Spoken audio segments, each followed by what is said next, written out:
Porque en el campo se debe combinar conocimiento y experiencia para hacer agricultura de eficiencia. Super K800 y la prensa 100.1 FM presentan Zamoranos en Acción, un programa creado para fomentar el conocimiento de los productores agrícolas, pecuarios, industriales y ganaderos de nuestro país. Conduce Asociación de Zamoranos del Litoral. Bienvenidos. Bienvenidos.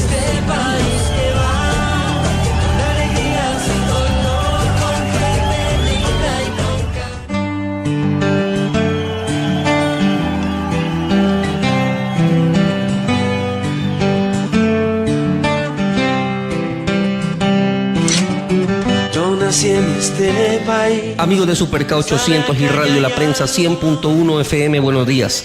Los saluda Jorge Palmiño Pérez de la Asociación de Zamoranos del Litoral. Bienvenidos a su programa Zamoranos en Acción. Queremos darle la bienvenida a los amigos que nos están escuchando desde todos los rincones del país, costa, sierra y oriente ecuatoriano, unidos por la señal de Super K800. Queremos saludar a las personas que nos escuchan cada semana y a todos los amigos que se conectan a nuestras redes sociales. Les podemos mencionar que en Facebook están interactuando con nosotros cerca de 5.400 personas cada semana, y además en YouTube, cada vez que subimos un programa, estamos teniendo alrededor de 600 visitas por programa, es decir, 600 visitas por semana. Es un dato muy interesante que quería que ustedes lo conozcan. Significa que además de llegar por la vía radial normal, como es Super K800 y Radio La Prensa, también nuestros programas que los subimos al sistema de YouTube tienen bastante aceptación. Tenemos 600 personas que nos siguen cada semana. Queremos saludar también a algunas personas que han interactuado en nuestras redes sociales esta semana con nosotros: a Catalina Pardo, a Luis Palmiño, a Marcos Parra, a Diego Torres, a Arturo Gómez, Solange Keiler, a Liz Lin, a Dalis Andrade, a Felipe Jaramillo, a Carmen Toro. Son personas que se han mostrado esta semana por las redes sociales, felicitándonos por el programa, haciendo comentarios productivos, haciéndonos algunas recomendaciones también, y que pues bueno, las vamos poniendo en práctica aquí poco a poco. A todos ustedes, muchas gracias por seguirnos en nuestras redes sociales. Recuerda que podemos recibir tus comentarios y sugerencias en nuestro teléfono celular 099-784-0563, a los convencionales 045-125-531, al 045-125-533. Además, puedes enviarnos cualquier dato a nuestro correo comunicación@zamoranolitoral.es. También nos puedes seguir en nuestras redes sociales. En Facebook nos encuentras como Asociación de Zamoranos-AGAPLE, en Twitter Zamorano GC, en Instagram Zamorano GC, y en nuestra página web www.zamoranolitoral.es, donde encuentras todos los programas que hemos ido realizando. Este es el programa número 9. Y pues puedes escucharlos en todo el mundo también por la página web de la radio, www.superk800.com. Queremos dar la bienvenida a todos los productores que nos escuchan semana a semana. Este espacio nació con la finalidad de aportar con conocimientos en diversos campos, como el agropecuario, industrial y ganadero en nuestro país. Saludamos también a Darwin Moreno en controles y agradecer una vez más a la gente que confía en este proyecto. Es el momento de conocer a nuestros auspiciantes.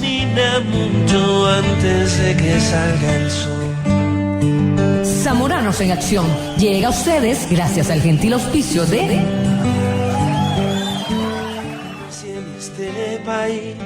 Expo Plaza, Ecuaquímica La Mano Amiga, Producargo S.A., su producto Fertivin, Asociación de Zamoranos del Litoral. Hoy en Zamoranos en Acción, el día de hoy seguiremos comentando temas bananeros. Hoy nos acompañará el ingeniero Clever Sigüenza, un importante productor bananero, con quien iremos comentando estos temas. Esto y más, no se pierdan hoy Zamoranos en Acción. Es tiempo ahora del tema de esta semana.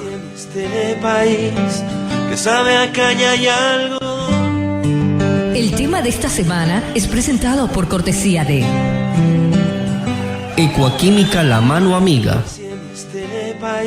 La Asociación de Graduados del Zamorano, capítulo litoral ecuatoriano, es una organización sin fines de lucro, fundada en el año 1975, cuya misión es servir a nuestra comunidad y a nuestro país, contribuyendo al desarrollo del sector agrícola.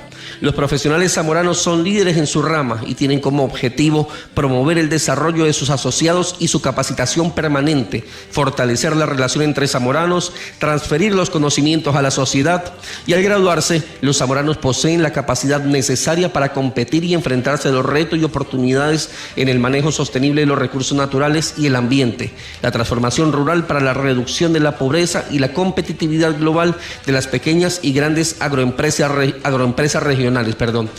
Siempre les mencionamos esto y pues es algo que encontramos en la página web y lo venimos poniendo en práctica desde hace mucho tiempo. Yo creo que desde que inició esta asociación se lo viene realizando, pero siempre muy bueno recordarlo. Ya vamos a entrar con el invitado de esta semana. Bueno, amigos, como les indicamos, tenemos el día de hoy aquí al ingeniero Clever Sigüenza.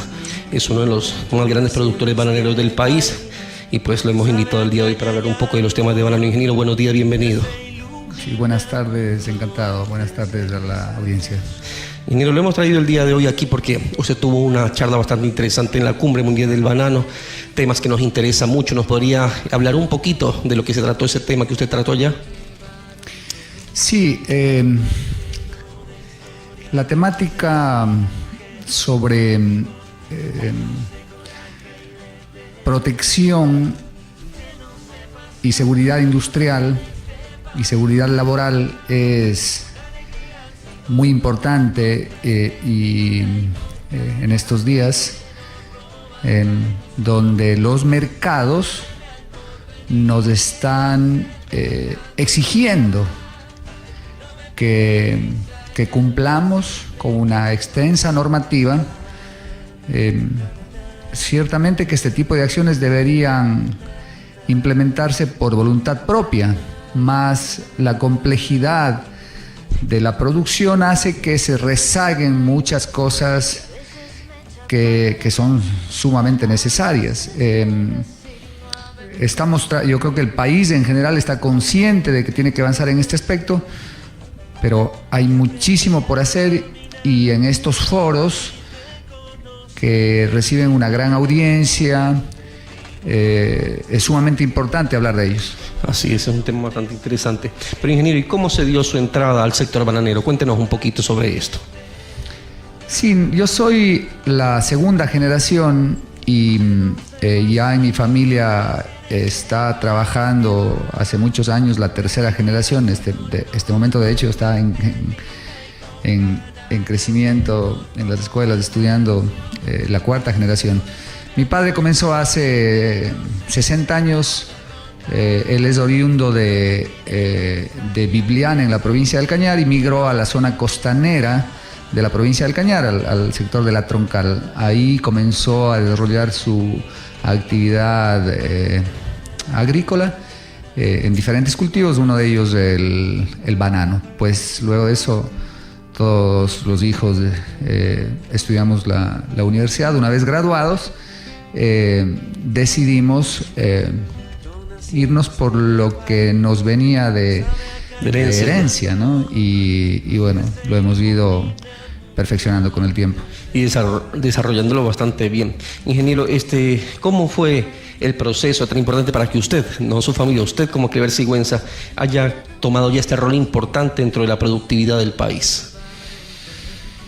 Bueno, las cosas realmente son paso a paso.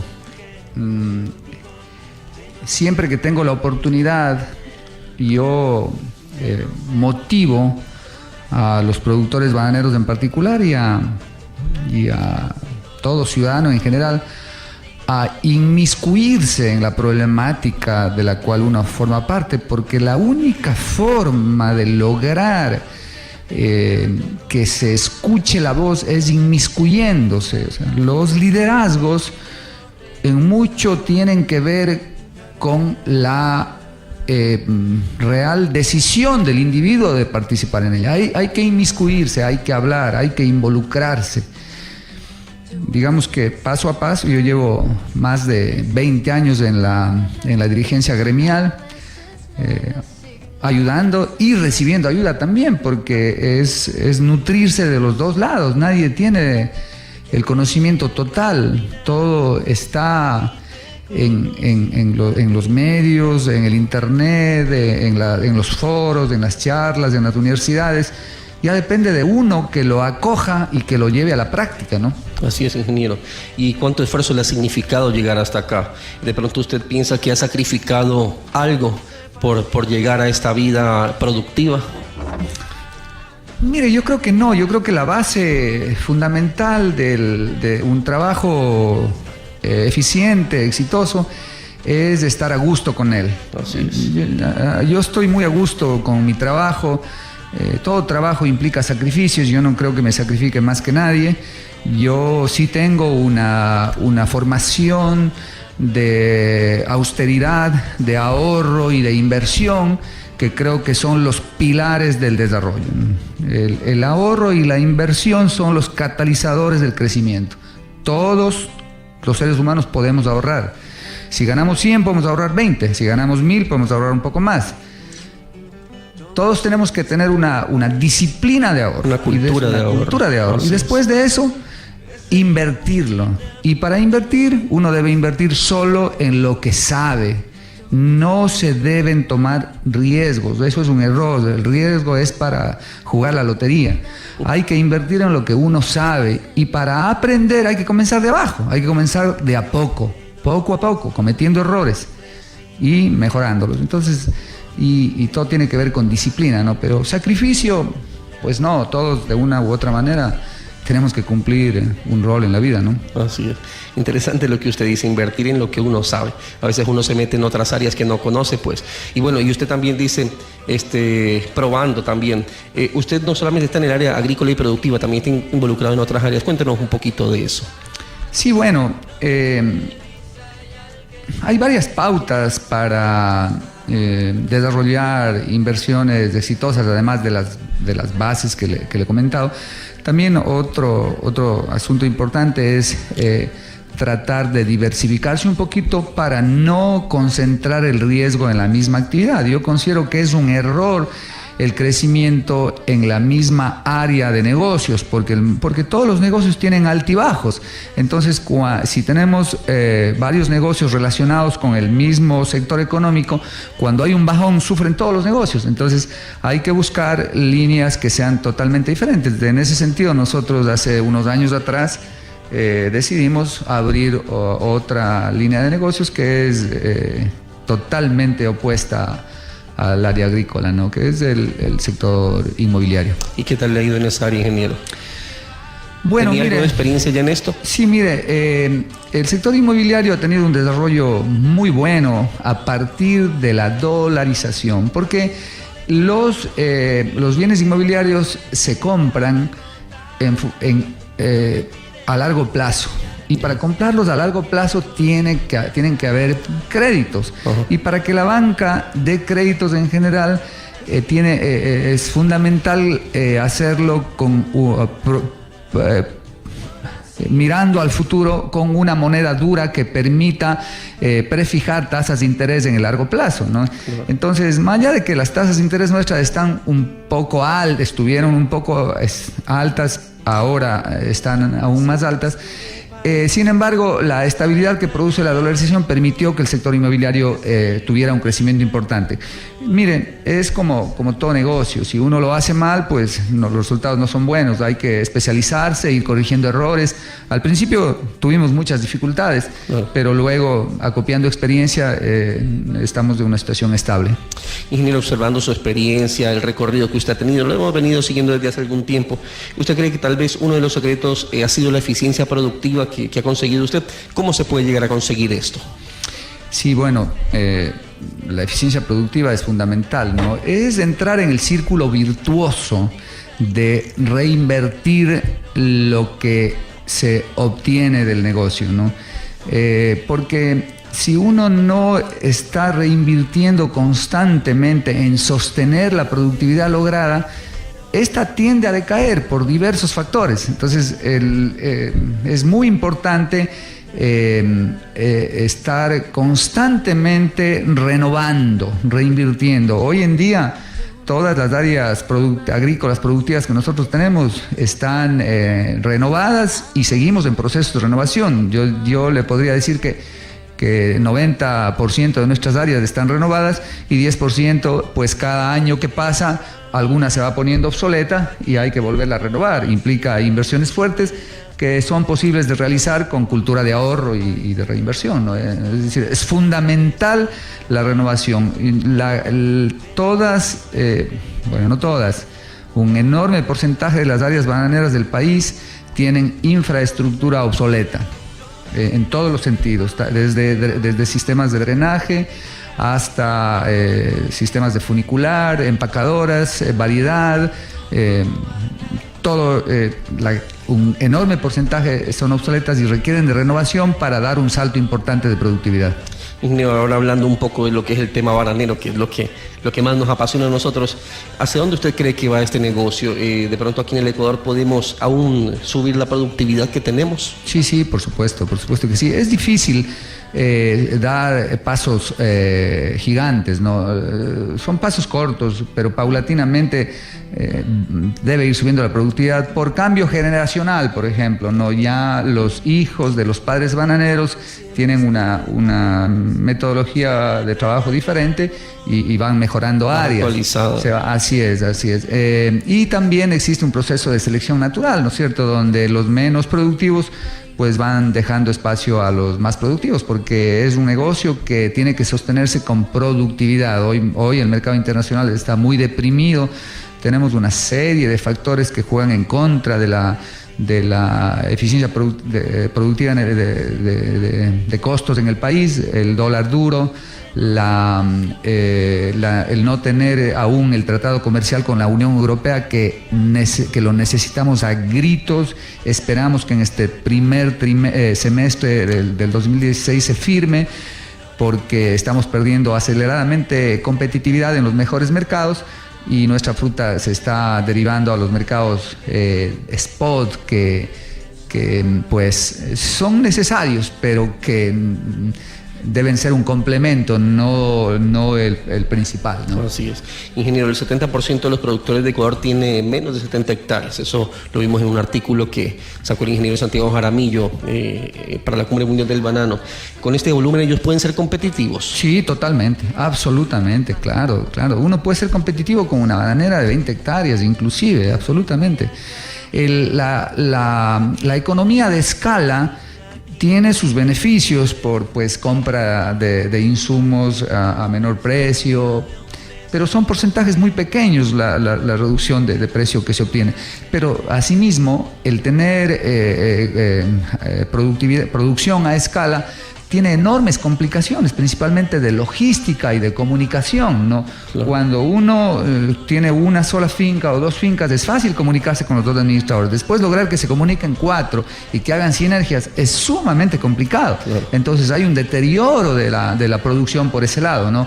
Es decir, un productor pequeño puede ser absolutamente competitivo con una buena productividad, ¿no? Que no depende de la escala. La productividad no depende de la escala. Así es. Y los costos tampoco, porque por un lado se ganan, pero por otro lado se pierden. Así es. Ingeniero, ¿usted cómo ve el manejo que le está dando el gobierno al negocio bananero en áreas de producción, fijación de precios, trámites, multas, declaraciones? Mire, ha habido una muy buena acercamiento, apertura, ¿no? con el sector productivo. Realmente el ministro Ponce es de puertas abiertas, se puede conversar permanentemente con él. Sin embargo, existen, y hemos estado trabajando en ello, se realizó un programa de mejora competitiva. Existe un exceso de regulaciones, ¿no? Existe un exceso de regulaciones en los cuales se está trabajando para minimizarlos, con el objeto de reducir tramitología, sobre todo en la parte de la exportación, ¿no? Esperamos haya mejoras en ese campo, ¿no? Usted nos ha hablado de protección y seguridad laboral. El componente más importante definitivamente en toda empresa o en una hacienda más aún es la mano de obra, los beneficios sociales. ¿Cómo hacer más eficiente, ingeniero, y crear compromiso de los trabajadores con su trabajo? Se va logrando, es cierto, totalmente cierto lo que usted dice. El elemento más importante, bueno, concurren dos factores en lograr un producto: el capital y el trabajo, ¿no es cierto? Dentro de eso, obviamente, el trabajo es el más importante, el ser humano. y el comprometerse, si el patrono se compromete a ir ofreciendo mejoras, se tienen muy buenas respuestas del lado laboral. O sea, sí existe campo para trabajar en conjunto, totalmente. ¿Y qué satisfacciones le ha dejado este negocio? ¿Qué satisfacciones personales? Bueno, muchas. Siempre conversamos con amigos y cuando hablamos de por qué seguir trabajando, pues yo creo que la satisfacción de todo ser humano es la creación, ¿no? La creación de producción, de riqueza, que se traduce en beneficio de toda la colectividad, ¿no? La creación de puestos de trabajo, ¿no? Si uno tuvo la suerte de tener acceso ya sea a un buen nivel educativo o a un buen entorno que le permita plasmar sus capacidades, pues lo correcto es seguirlo haciendo mientras existan fuerzas, ¿no? La satisfacción es la creación de fuentes de trabajo, las sociedades crecen de esa manera, ¿no? Las sociedades, entre más creación de fuentes de trabajo, mayor bienestar para la población en general, porque la demanda laboral hace que los salarios suban, que todo se tienda a ir hacia arriba, ¿no? Esto si es no más hay o fuentes menos... de trabajo, se da igualdad, pero hacia abajo, cuando no hay fuentes de trabajo, ¿no? Es más o menos como la parábola de los talentos, ¿no? Dios nos dio un talento, hay que explotarlo en beneficio de los demás. Más o menos así es. En resumen, así es. ¿Qué oportunidades ve usted en el sector bananero para el 2016? Es un año muy complejo. Es un año muy complejo donde todos tenemos que arrimar el hombro. El Estado va a jugar un papel importante, esforzándose en lograr el convenio con la Unión Europea. Eso es de capital importancia. De nuestro lado, los productores esforzándonos por ser eficientes y cumplir con las normativas sociales, ambientales, que son indispensables ahora. Y el sector exportador también buscando eficiencias. Es un año muy complejo. Tenemos la amenaza del Niño al frente. Hemos trabajado en obras de prevención, pero el niño es impredecible. Un niño fuerte puede provocar una pérdida importante de volumen de producción. Ingeniero, en la Cumbre Mundial del Banano, además de los simposios internacionales que se dieron, también se capacitó a 60 pequeños productores por parte del ingeniero Santiago Jaramillo, su amigo, sobre buenas prácticas agrícolas, cuadros de costos de producción de cultivo de banano. ¿Qué recomendaciones usted tendría para la siguiente cumbre, que sería la 7ª ya? Bueno, continuar buscando temáticas que existen, que están ahí, buscando temáticas prácticas. Yo creo que el éxito de la Cumbre Mundial del Banano es buscar temas prácticos que contribuyan al mejoramiento real. Ventajosamente, como usted menciona, contamos con muy buenos técnicos en el país, es uno de los puntales, más hay otros que tienen que ver con ya la real captación por parte de los hacedores del negocio de las metodologías eficientes de trabajo, ¿no? Con toda seguridad en la próxima cumbre van a haber otros temas de suma importancia. Yo creo que van a tomar cada vez más importancia estos temas relativos a seguridad ocupacional, a cuidado medioambiental. Esta mañana acabo de llegar de una charla muy interesante con una auditora de Rainforest WWF que está revisando nuestro cumplimiento de compromisos que tenemos adquiridos con los clientes de cuidado de las riberas de los ríos. Le repito, en ese campo hay mucho por hacer y creo que en los próximos foros habrá temáticas importantes al respecto, ¿no? Así es, por aquí ya estuvo la doctora María Eugenia Castro de la Fundación DALE y nos estuvo hablando de esos temas de seguridad ocupacional y todo, y coincide mucho con lo que usted, creo que juntos dieron una conferencia allí, coincide mucho en lo que usted nos manifiesta. Ingeniero, su mensaje final a los productores, no solamente bananeros, a todo tipo de productores, porque nos escuchan arroceros, mucha gente de ciclo corto, incluso en la sierra, gente que tiene sus pequeñas siembras de papa y todo. Su mensaje final usted como productor bananero a esos pequeños productores que nos escuchan. Sí, miren, hay una máxima que un querido amigo me la mencionó hace muchos años y que siempre la llevo presente, es que en los negocios uno tiene que preocuparse principalmente de las cosas que están en su control, porque lo que no está en su control no se lo puede mejorar. Hay que ocuparse de lo que uno puede mejorar, y lo que uno puede mejorar es la productividad. Por supuesto que esto no quita que tenemos que involucrarnos en la temática política gremial. Es importantísimo el involucramiento para transmitir a las autoridades tomadoras de decisiones también los puntos de vista prácticos del sector productivo. Pero más importante que eso es el preocuparse de lo que uno puede controlar, que es regar bien, que es fertilizar bien, que es drenar bien. Cuidar medio ambiente. Por supuesto, a la cabeza de todo, siempre pensando como un eje transversal el tema de cuidado medioambiental, de protección laboral, de seguridad ocupacional, ¿no? Sí, ingeniero, el día de hoy ha estado con nosotros el ingeniero Clever Sigüenza, un productor bananero, conociendo un poco más, ingeniero, de su vida, conociendo un poco más de su experiencia en el sector bananero, conociendo un poco más de su experiencia ahora en el sector inmobiliario.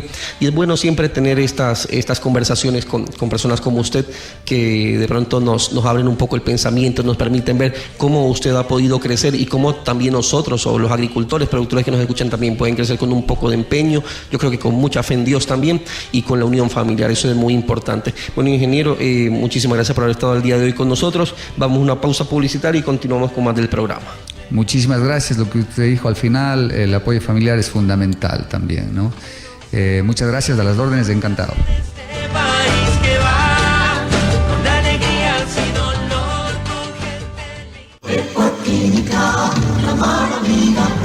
Aproveche los beneficios que le trae Ranger para cuidar su cultivo. Combate rápido y eficazmente las malezas. Siendo un producto de Monsanto, tiene el respaldo de años de trabajo e investigación que generan productos de excelente calidad. Tenga un aliado de calidad para eliminar sus malezas. Tenga Ranger siempre en sus cultivos. Ranger, un herbicida de Monsanto, importado y distribuido por Ecoquímica, la mano amiga. Los resultados pueden variar dependiendo del tipo de cultivo, su manejo y factores climatológicos. Lea la etiqueta antes de usar el producto o consulte con un ingeniero agrónomo. Manténgase en lugar seguro y fuera del alcance de los niños. Fertivin es el promotor de nutrición vegetal de última generación. Fertivin es un complejo de ácidos orgánicos lignosulfónicos de alta e inmediata asimilación para usos en nutrición foliar. También contamos con Fertivin PR, que es un promotor de raíces. Encuéntranos en Producargo S.A., kilómetro 7,5 vía Daule, o al teléfono 099-974-5723. Fertivin es vida. El técnico en su finca llega a ustedes gracias a Asociación de Zamoranos del Litoral. Bueno, amigos, ya estamos con el segmento El técnico en su finca. Tenemos algunas importantes preguntas que nos han hecho amigos por las redes sociales. El señor Washington Gavino de Milagro nos preguntaba sobre la enfermedad de la escoba de bruja en cacao. Queremos comentarle a usted que los problemas fitosanitarios constituyen uno de los factores depresivos de más importancia en la producción de cacao. La escoba de bruja del cacao es una enfermedad endémica originaria del Valle Alto del Amazonas. La enfermedad fue registrada por primera vez en el año 1785 con el nombre de lagarto por el brasilero Alexander Rodríguez, constituyendo probablemente el registro más antiguo de esta enfermedad. El hongo causante de la enfermedad se lo reconoce como Crinipelis perniciosa, a partir partir de la identificación del hongo responsable de la enfermedad han sido muchas y variadas las contribuciones científicas sobre el problema.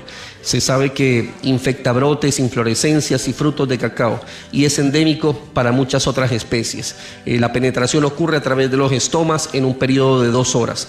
La infección de brotes causa síntomas de escobas vegetativas, presentándose variación en los periodos de incubación de acuerdo al periodo de la yema o del botón. La escoba típica consiste en la hipertrofia del brote principal y el desarrollo de yemas auxiliares, también hipertrofiadas, base del peciolo de las hojas hipertrofiado. En inoculaciones artificiales se puede presentar la formación de un cáncer en el sitio de la inoculación. Las hojas de la escoba presentan generalmente clorosis. La penetración del hongo a nivel de cojines puede realizarse a través de la flor, la cual se necrosa sin hipertrofiarse, permaneciendo adherida al cojín o a través del ovario fecundado. Frutos con lesiones necróticas presentan una o varias lesiones necróticas oscuras, irregulares, alargadas, ya sea sobre el surco o sobre el lomo, casi siempre rodeada de una zona amarilla. La corteza es gruesa con sectores abultados e hipertrofiados y en corte se observa parcialmente afectado, mostrando bandas necróticas de penetración del hongo que corresponde con las manchas superficiales, mucílago entre líquido y sólido de color amarillo, semillas deformadas, entre otras. Se considera que la escoba de bruja es la enfermedad más seria de los países en que ella existe, aunque el grado de severidad varía de acuerdo con las condiciones del clima. Bajo condiciones extremas, la infección de las mazorcas y de los cojines florales puede resultar en una pérdida de hasta el 50% de la cosecha. Pero, ¿qué medidas podemos tomar? Regular la sombra y el drenaje a fin de disminuir la humedad dentro del cacaotal y permitir mayor entrada de luz y aire a las plantas. Remover todas las escobas y mazorcas infectadas, quemándolas y enterrándolas. Con esto se evita que el hongo fructifique y que sus esporas causen nuevas infecciones. Al eliminar las ramas afectadas, es aconsejable cortar unos cuantos centímetros por debajo de la infección, por cuanto el hongo puede haber penetrado dentro de los tejidos aparentemente sanos y haber contaminado la yema próxima a desarrollar. Otra medida es hacer un programa de recolección de frutos maduros cada 3 o 4 semanas y aprovechar para eliminar las ramas y frutos infectados. Con la recolección frecuente se evita que sufran daño las almendras de las mazorcas que han sido infectadas cuando ya están próximas a la maduración. En el húmedo trópico, debido a la frecuencia y alta precipitación, la eficacia de los fungicidas para el control de la enfermedad es generalmente muy limitada. En el caso de la escoba de bruja del cacao, todos los fungicidas hasta ahora probados han fallado, debido a la constante presencia de tejido meristemático durante el prolongado periodo de esporulación del patógeno, que son de 3 a 4 meses. Consecuentemente, el control químico de la enfermedad ha sido muy difícil. En síntesis, queremos decirle que el control de la escoba de bruja es con trabajo cultural. Conversábamos esta semana con el ingeniero Jaramillo sobre este tema y nos decía definitivamente es el trabajo manual, recolectar las mazorcas infectadas, enterrándolas, los brotes, las ramas que están infectadas, hay que enterrarlas y si es posible quemarlas porque la única forma de erradicar esta enfermedad. El señor Juan Ponce también desde Puerto Inca nos consultaba sobre la semilla certificada y las plantas transgénicas. La semilla certificada o semilla comercial procedente de semilla madre es la que se obtiene después de un proceso legalizado de producción y multiplicación de semilla de variedades mejoradas. Se logra a partir de la semilla genética o de fundación o de semilla registrada que cumple con los requisitos mínimos establecidos en el reglamento específico de la especie o grupo de especies y ha sido sometida al proceso de certificación. Además, se consigue bajo normas específicas para mantener un nivel satisfactorio de identidad genética y pureza, que es controlado y certificado por el correspondiente organismo. Esta semilla se identifica con una etiqueta azul. De acuerdo con los productores y usuarios de estas semillas, existen beneficios y perjuicios alrededor de estas semillas. Algunos beneficios que les podemos mencionar son alto porcentaje de germinación, pureza varietal, buena calidad en la cosecha, más aprovechamiento del fertilizante, más resistencia a plagas, enfermedades y al acame o el vuelco, y mayor rendimiento. Por otra parte, no hay científicos que indiquen que el consumo de los productos obtenidos a partir de estas semillas genere enfermedades como el cáncer o produzcan desórdenes hormonales, metabólicos, inmunológicos, nerviosos y reproductivos, es decir, no hay ningún peligro de esto. Nos preguntaba también Juan Ponce qué son las plantas transgénicas. Son plantas modificadas genéticamente con resistencia a infecciones virales y bacterianas. Esta resistencia se logra cuando la información genética derivada del virus vegetal se inserta en el genoma de una planta, haciéndola en alguna medida resistente al virus donante. Se presume que esta estrategia es prometedora si se conocen los genes que modifican para enzimas o proteínas que provienen de una propiedad valiosa de la planta. Los programas de mejoramiento tradicional de cruce y selección para obtener resistencia contra patógenos se han desarrollado en algunos países de Sudamérica, pero solo con éxito parcial. Estos programas presentan muchas dificultades debido a la complejidad genética de los organismos y el largo tiempo que requieren los retrocruces y las pruebas de campo. La biotecnología y el mejoramiento convencional se diferencian en la forma de solucionar problemas para los cuales los métodos tradicionales no ofrecen soluciones efectivas y eficientes. Por esto, la introducción estable de genes foráneos en plantas representa uno de los desarrollos más significativos en los continuos avances de la tecnología para la agricultura, ya que se mejoran las cualidades agronómicas de las cosechas y así se disminuyen las pérdidas y con ello la economía se beneficia. La generación de plantas transgénicas comprende una técnica de transformación específica como las ya mencionadas, un sistema funcional de generación para una especie y cultivar dados, un gen seleccionador o marcador de monitoreo. En caso de obtener plantas transgénicas es necesario generar a partir de una sola célula, la cual ha incorporado el ADN foráneo, una plántula completa. Esta planta debe contener en todas sus células el mismo material genético, además del mismo ADN foráneo.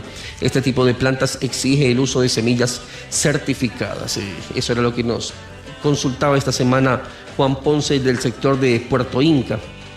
Quería conocer un poco más de lo que son las semillas certificadas y las plantas transgénicas. Bueno, amigos, como hemos venido haciendo en los programas anteriores, tenemos entrevistas que hemos realizado en la Cumbre Mundial del Banano y vamos a tener en este momento una con el doctor Julio José Prado. Él es un consultor ecuatoriano y nos habla sobre el rol del banano en la economía internacional. Es una importante conferencia que recibimos de parte de él y pues hemos tratado de sintetizarla en una pequeña entrevista. Así que los dejo con el ingeniero Julio José Prado. Amigos de Zamoranos en Acción, estamos con el doctor Julio José Prado. Él es consultor, él es ecuatoriano y dio una charla magistral sobre el rol del banano en la economía internacional. Doctor, ¿puede resumirnos un poquito la importante charla que usted dio? A ver, tiene tres partes en realidad. La primera parte es un análisis de las tendencias de cifras a nivel internacional, viendo un poco qué mercados están creciendo, cuáles son los nuevos competidores, cómo hay ciertas estructuras que se van manteniendo durante los últimos casi 50 años, digamos, por ejemplo, el tema de las exportaciones y los principales players en el mundo, como es el caso del Ecuador, como es el caso de Colombia, Centroamérica y demás, que mantienen su papel protagónico desde el punto de vista de las exportaciones del mundo, pero hay nuevos jugadores, como por ejemplo el caso de Filipinas, que comienzan a incursionar de forma muy importante en el mercado bananero, y sobre todo también mercados que tienen que ver con la reexportación, mercados en Europa, que tienen que ver sobre todo con Bélgica, Holanda y otros países relacionados, que comienzan a reexportar. Y esto hay un cambio entonces de la política bananera mundial agregada a esto. ¿Qué cree usted que le falta al Ecuador para pegar con más fuerza este producto que es una bandera aquí en el Ecuador? Primero, aceptar que el Ecuador es una banana república y hay que dejar de pensar peyorativamente y despectivamente sobre ese tema. Creo que ese es el primer paso. El segundo paso es, una vez que aceptamos que somos un país agroindustrial, no solo bananero, sino agroindustrial, comenzar a trabajar para diversificar productos en base a donde ya hay luz, en donde ya existe algo de trabajo. Entonces podemos, ahora les presenté varias opciones para comenzar a diversificar el tema de banano puro y llevarlo a compotas de banano, a mermeladas de banano, a chips de frutas, una serie de otros elementos que están creciendo muy bien en el mercado internacional, y ahí requerimos una buena estrategia gremial y una buena estrategia política para poder llegar a eso.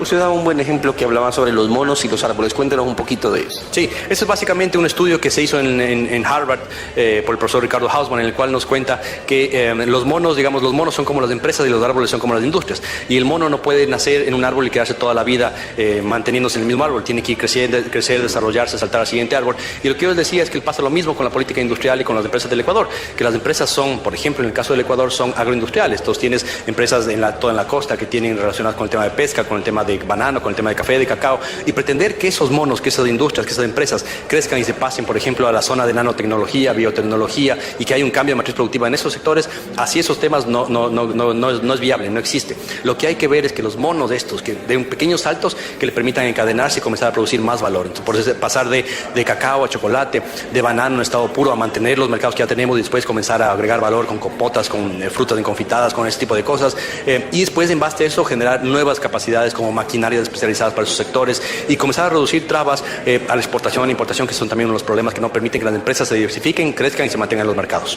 Después del petróleo, el banano es el producto bandera del Ecuador. ¿Qué otro producto usted considera que podría también llegar a formar parte de estas banderas que tiene el Ecuador para exportar? A ver, yo creo que inmediatamente el que me viene a la mente es el tema de cacao y chocolate. O sea, ese creo que es un producto realmente importante para el Ecuador, que puede convertirse en lo que es el café de Colombia para Colombia, ¿no es cierto? El otro producto que es bandera y es muy importante mantenerlo es todo el tema relacionado con la pesca y la acuacultura, la tilapia, el tema del camarón, el tema del atún, es muy muy importante, y tenemos ahí un clúster, digamos, que es el tema en la zona de Manta, que es muy importante. Y en la zona de la sierra hay que ponerle más fuerza a todos los temas relacionados ya con servicios, con logística, con manufacturas un poco más avanzadas, con manufacturas textiles y demás, que son lo que tiene la sierra. Entonces hay que complementar lo que tiene la costa con lo que tiene la sierra, y sobre todo dejar de pensar que en el corto plazo vamos a parecernos a Silicon Valley cuando tenemos otro tipo de capacidades. Doctor, su mensaje final a los productores que nos están escuchando. Me parece que hay nuevas oportunidades del mercado. El mercado a nivel mundial, el precio se está estabilizando, el precio está creciendo, y es un momento para retomar y comenzar a hacer estrategias de largo plazo, pensando en cómo nos vamos nosotros a diferenciar en el Ecuador de los competidores que están comenzando a crecer. ¿Qué vamos a hacer en el largo plazo, 5, 10, 15 años, y cuál es la estrategia para llegar a eso? Muchas gracias, doctor. Estamos con el doctor Julio José Prado, técnico ecuatoriano, una charla magistral sobre el rol de banano en la economía internacional. Continuamos con el programa. Bueno, amigos, escuchamos al doctor Julio José Prado, una importante entrevista que tuvimos el día de la Cumbre Mundial del Banano con él, nos dio una importante charla allí.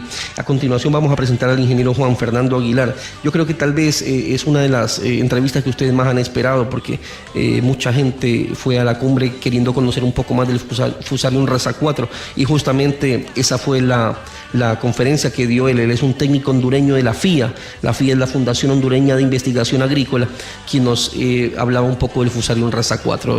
Él decía, no los quiero asustar, pero sería una enfermedad que, si llega al país o a Latinoamérica, pondría en graves aprietos y eliminaría por completo las exportaciones de este cultivo. Escuchemos lo que nos dice el ingeniero Juan Fernando Aguilar sobre el Fusarium Raza 4. Amigos de Zamoranos en Acción, continuamos en la Cumbre Mundial del Banano. Tenemos aquí con nosotros al ingeniero Juan Fernando Aguilar Morán. Él es hondureño de la FIA, de la Fundación Hondureña de Investigación Agrícola, y ha venido a dar una charla magistral sobre generación de cultivares resistentes al mal de Panamá Raza Tropical 4. Ingeniero, buenos días, bienvenido al programa. Cuéntenos un poco de qué se trató la charla que dio el día de hoy. Bueno, el día de hoy yo hablé sobre las estrategias que tiene FIA para desarrollar cultivares de Cavendish resistentes a la enfermedad mal de Panamá Raza Tropical 4, utilizando la metodología del mejoramiento convencional, que incluye hacer cruzamientos sexuales para la generación de semillas, y estas semillas generan descendencia híbrida, las cuales tienen la resistencia a esta enfermedad, y conservando las buenas características de los bananos de exportación, como sería el caso del Cavendish, que tiene buen aroma, buen sabor, buena vida verde, buena vida amarilla, y permite la exportación a mercados lejos de los locales donde se ha producido. En Centroamérica, ¿qué tanto ha afectado, si es que ya ha llegado la enfermedad de esta raza 4, del mal de Panamá Raza 4? Mire, la enfermedad del mal de Panamá Raza Tropical 4 aún no ha llegado a América Latina. Ella comenzó en Taiwán, se difundió para Filipinas, de ahí se difundió para Jordán, para Mozambique. Actualmente el último avance que tuvo fue en Australia. Se trasladó del norte de Australia, se trasladó al sur de Australia, complicando las áreas donde se produce este banano. Yo solo quiero recordar que hasta 1960 se produjo la variedad que se llamaba Gros Michel, que era el banano de exportación. Ese banano de exportación, Gros Michel, él era susceptible al mal de Panamá Raza 1.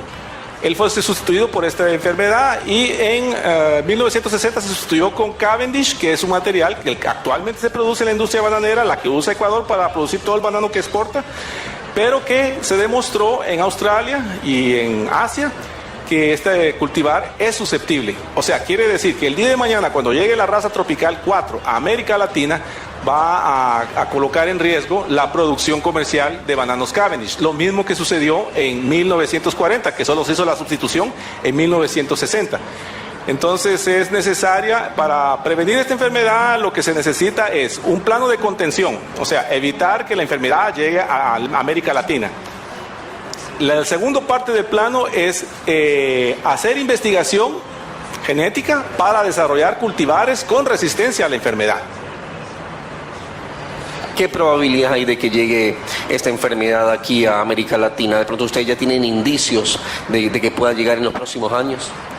Bueno, la enfermedad puede llegar justamente por las personas que visitan los locales donde hay esta enfermedad. O sea, cualquier persona que vaya a Filipinas, visite fincas, vaya a Australia, visite fincas en Australia, Jordania, Taiwán, estos países, si la persona no toma cuidado, porque este hongo vive en el suelo. Entonces, si usted trae partículas de suelo en sus zapatos y después llega aquí a Ecuador y, por ejemplo, visita una plantación, usted ya depositó el inóculo inicial para la distribución de esta enfermedad. Esta enfermedad, lógicamente, va a pasar desapercibida, así que llegue, porque no va a atacar así, no va a acabar con los bananos el día que llegó la primera fuente de inóculo. Simplemente lo que va a suceder es de que esta plantación tiene riego. Y al tener riego hay una dispersión. Tiene riego, está sujeta a inundaciones. Y estos riegos y estas inundaciones, como también el paso de las personas por ese local donde se obtuvo el primer inóculo, se va a distribuir por el país. El problema de esta enfermedad es de que no hay ningún químico, agroquímico para curar la enfermedad. El único medio es la resistencia genética. Entonces ahí se derivan los problemas. Yo no puedo decir en cuántos años, es bien probable, nadie sabe que esa enfermedad ya esté en América Latina. La situación es conflictiva porque aquella persona, aquel país que diga yo tengo mal de Panamá raza 4 cerró todas sus puertas. Eso es lo que va a costar inicialmente, porque ni nadie va a querer asumir que tiene la enfermedad. Al no asumir que no tiene la enfermedad, más plantaciones se van a infectar, hasta que un día ya sea incómodo, ya no sea posible ocultar que ese país tiene la enfermedad. Por ejemplo, ahora en la industria de Australia se diseminó en el área que ellos producen bananos. Esto ha hecho con que se hayan cerrado muchas fincas porque están en un plano de contención en que ya hay esa enfermedad, ya no pueden más vender su fruta. Se dice que cuando llegue esta enfermedad, al menos lo que hemos escuchado en las charlas que han habido aquí, cuando llegue esta enfermedad a una finca, se dice que en los próximos 40 años no se podría producir plátano en esta plantación. ¿Es cierto esto? No, los plátanos, al parecer, y eso hay que comprobarlo, los plátanos no están sujetos a esta enfermedad. Pero, ahora, el banano sí. El banano, por ejemplo, el banano que se exporta, el banano manzano, el banano orito, y todos muchos tipos de bananos son susceptibles a esta enfermedad. No es solamente el Cavendish que es susceptible. Entonces, lo que sucede en el caso es el siguiente, que el hongo vive en el suelo por más de 40 a 50 años. Entonces, esto imposibilita, o sea que en áreas donde ya hay la enfermedad, solamente se pueden plantar variedades resistentes, o el agricultor tendría que estar preparado a hacer una siembra y inmediatamente en 2 o 3 años tendría que volver a hacer otra siembra porque ya la plantación ya se infectó en 2 años y esto no es económicamente viable para la producción de banano. Así es. Bueno, doctor, este es un programa, como le explicó el ingeniero Jaramillo, es un programa de los zamoranos, se llama Zamoranos en Acción, estamos en radio y llegamos a todo el país con este tipo de entrevistas. Es una forma de capacitar a los agricultores y productores. De pronto muchos no han podido venir a esta cumbre mundial del banano por falta de tiempo, por muchos otros motivos, y es bueno que conozcan de primera fuente de los expositores internacionales los problemas que se pueden presentar o que de pronto están presentes en determinado país. Su mensaje para ellos, para los productores bananeros que nos están escuchando. Bueno, los productores de banano tienen que hablar con su Ministerio de Agricultura y su gobierno y exponerles la situación de la importancia que tiene el banano como primer producto de exportación de Ecuador. Entonces eso es de interés nacional. Entonces no sirve que solamente el gobierno, y el gobierno ya lo está haciendo a través de Agrocalidad. Ya está en un plano de contención, según yo escuché una plática aquí, me parece un buen plano. Tomaron muchas situaciones y es bien probable que ustedes consigan contener. Pero ustedes saben que las enfermedades no tienen fronteras. De repente los vecinos suyos tienen la enfermedad y por alguna inundación o por algún efecto esa enfermedad puede entrar a pesar de que ustedes estén haciendo todos los esfuerzos necesarios para contener la enfermedad.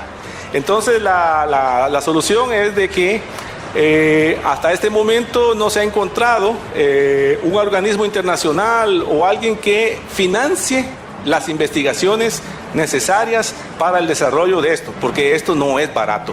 Como también no es barato, no es poco el Producto Interno Bruto que se consigue a través de banano. Entonces tienen que pensar en esta situación, ver que esta es una situación que puede acontecer en un año, puede acontecer en 10, puede suceder en 20, pero que posiblemente algún día pueda llegar, por algún descuido, puede llegar. Pero sabiendo que ustedes tienen una base, una industria de producción y que es la mayor del mundo, y entonces tienen que pensar en proteger esto. Así es, doctor, y es bueno estar preparado, no solamente estarnos preparando para lo que es el fenómeno del niño que va a estar por aquí, por nuestro país, sino también irnos preparando para lo que es el Fusarium raza 4, que en algún momento puede llegar al país y que nos coja preparados, que no nos coja descuidados y que de pronto vaya a afectar el primer producto agrícola de exportación del país. Eso sería catastrófico para el país, para todos los agricultores.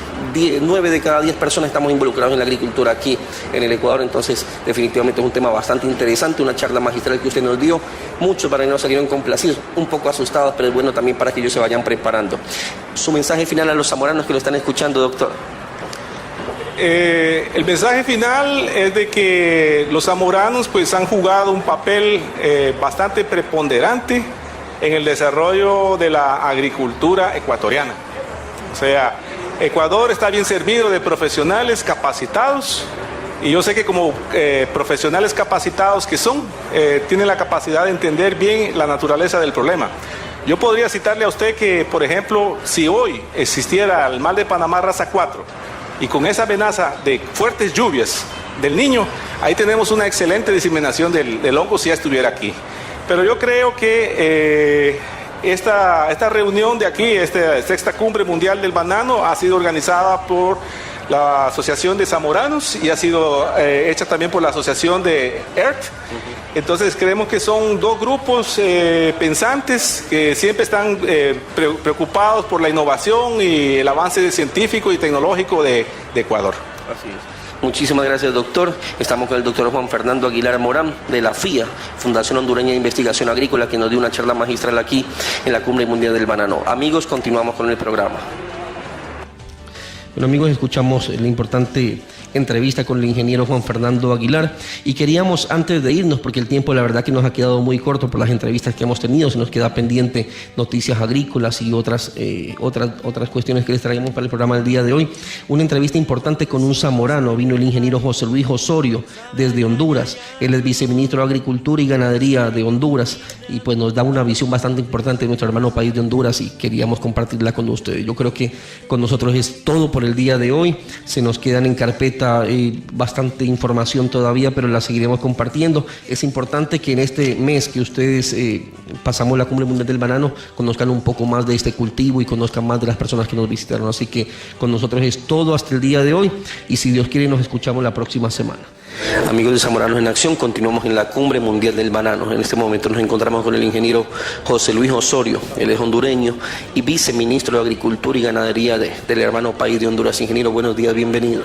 Sí, muy buenos días. Para mí es un gusto poder participar en este evento y más que todo por ese acercamiento con nuestras amistades zamoranas que nos permiten empoderarnos en el sector agroalimentario de nuestros países, conociendo cuáles son los avances que se han tenido en cada uno de ellos, tanto en temas de investigación como en temas productivos, en temas que tienen que ver con negocios para venta de nuestros productos y cuáles son las políticas gubernamentales que se están alineando entre el sector productivo y el sector gobierno.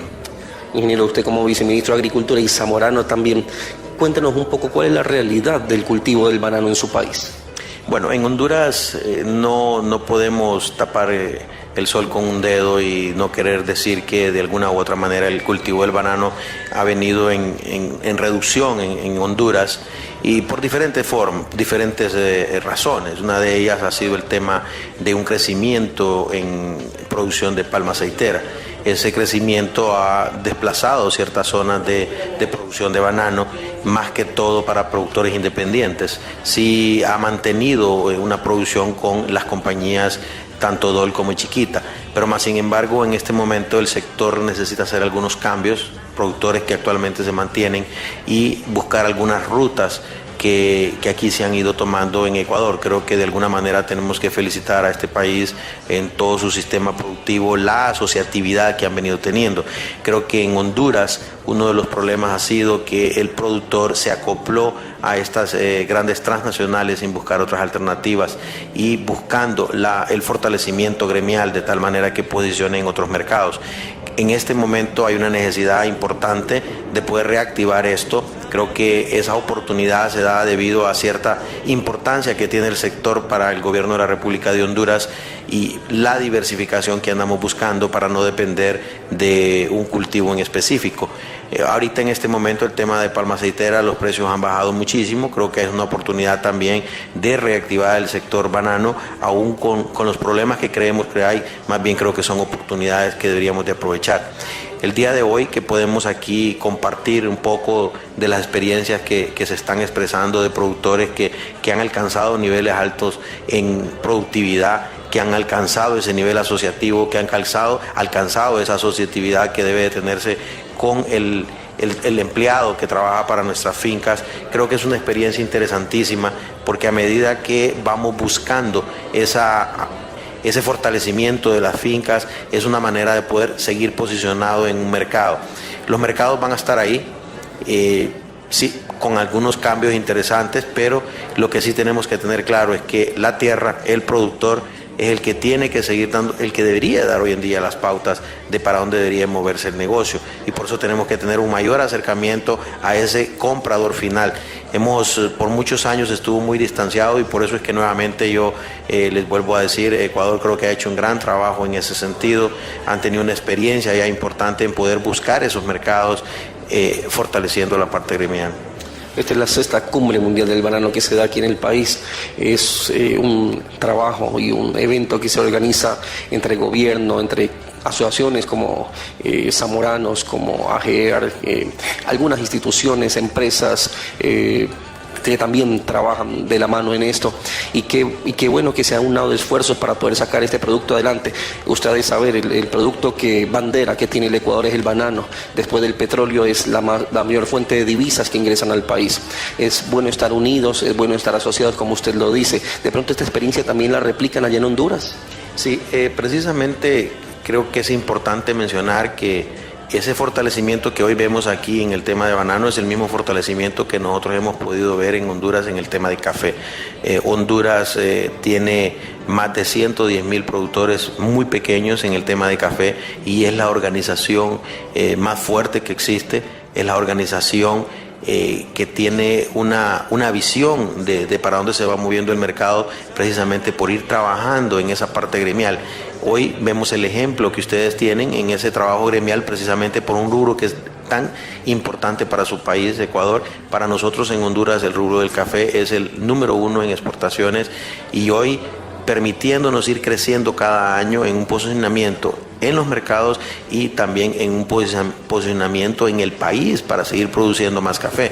Creo que las alternativas que estos países nuestros que están en ese deseo de salir adelante dentro de las economías mundiales, creo que el sector agroalimentario del país es la manera de poderlo sacar adelante, y la muestra está en cuando vemos un foro como este, donde empiezas a ver precisamente esa visión que tienen tanto los productores alineados con esos mercados. Ingeniero, su mensaje final a los productores que nos están escuchando, usted como viceministro de Agricultura y Ganadería de Honduras, su mensaje final a ellos y también a sus compañeros zamoranos. Bueno, el mensaje final es que viendo el ejemplo de Honduras en el tema de café, que es número 1 en sus exportaciones, y viendo el ejemplo de Ecuador, que el banano es de suma importancia, creo que la lógica nos dice que debemos seguir fortaleciendo el esquema gremial. Es la única manera de poder entrar a otros mercados, es la única manera de poder accesar a una economía diferenciada, tanto para poder generar nuevas políticas públicas que permitan, que faciliten el desarrollo y el comercio de lo que estamos produciendo en cada uno de nuestros países, y por eso es necesario que ese fortalecimiento gremial, esa unidad productiva, es la única que va a permitir seguir posicionados y fortalecer el sector alimentario de nuestros países. Muchas gracias, amigos. Estamos con el ingeniero José Luis Osorio, hondureño, zamorano y viceministro de Agricultura y Ganadería de nuestro hermano país de Honduras. No me pide visa y al que siempre quiero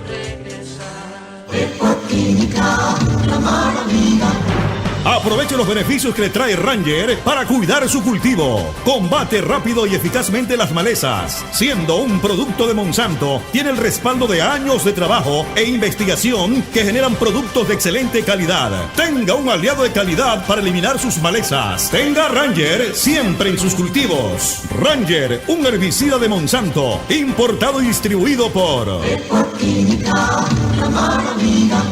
Los resultados pueden variar dependiendo del tipo de cultivo, su manejo y factores climatológicos. Lea la etiqueta antes de usar el producto y o consulte con un ingeniero agrónomo. Manténgase en lugar seguro y fuera del alcance de los niños. Fertivin es el promotor de nutrición vegetal de última generación. Fertivin es un complejo de ácidos orgánicos lignosulfónicos de alta e inmediata asimilación para usos en nutrición foliar. También contamos con Fertivin PR, que es un promotor de raíces. Encuéntranos en Producargo S.A., kilómetro 7,5 vía Daule, o al teléfono 099-974-5723. Fertivin es vida. Super K800 y la prensa 100.1 FM presentó Zamoranos en Acción, un programa creado para fomentar el conocimiento de los productores agrícolas, pecuarios, industriales y ganaderos de nuestro país, bajo la conducción y dirección de la Asociación de Zamoranos del Litoral. Zamoranamente, les deseamos una gran semana.